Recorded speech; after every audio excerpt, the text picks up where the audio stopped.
ఏర్పాటు చేసి ఉన్నాము.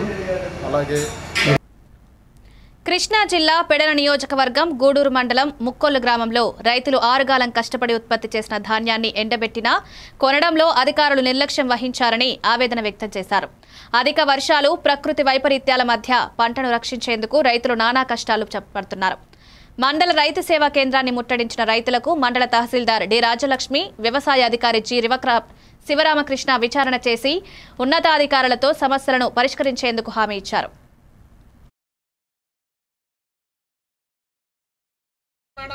మరి పొలాలు పడిపోయినాయి రాయమంటే ఈ ఊళ్ళో నాయకులు అందరే రాయొద్దన్నారు, కొన్ని రాయమన్నారు. అసలు రాశారు ఏదోటి రాసిన ఇంతవరకు ఇన్పుట్ సబ్సిడీ కానీ మాకు ఏది రాలే ఇంతవరకు. అసలు ఒక నాయకులు కానీ వచ్చి మీకు ఇన్పుట్ సబ్సిడీ మీ పొలం ఎంత దెబ్బతింది ఏంటి, అప్పుడు పొలం దెబ్బతిన్నది ఇప్పుడు ఎక్కడి నుంచి వచ్చినారన్న రైతులు అందరూ రెవెన్యూ డిపార్ట్మెంట్ అందరూ అధికారులు చూసి మమ్మల్ని కాపాడితే సరే, లేదంటే రైతులు ఆత్మహత్యలకే సిద్ధం.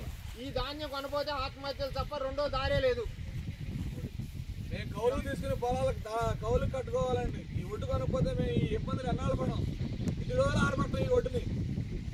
నాగంట్ల మనోహర్ గారు 1792 రూపాయలు అన్నారు మన అకౌంట్లో. మాకు అసలు 1200 కూడా రావట్లేదు. బాబు మనోహర్ గారు మీరు ఎక్కడున్నా దయ ఉంచి ముక్కోల గ్రామం గూడూరు మండలం కృష్ణా జిల్లా ఎందుకు దయ ఉంచి మీరు ఒక్కసారి మా ఊరు కూడా రావాలి.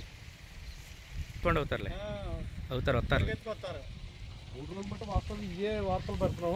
దాన్ని తక్కువ ధర కొంటారని నాదండ్ల మనోహర్ గారు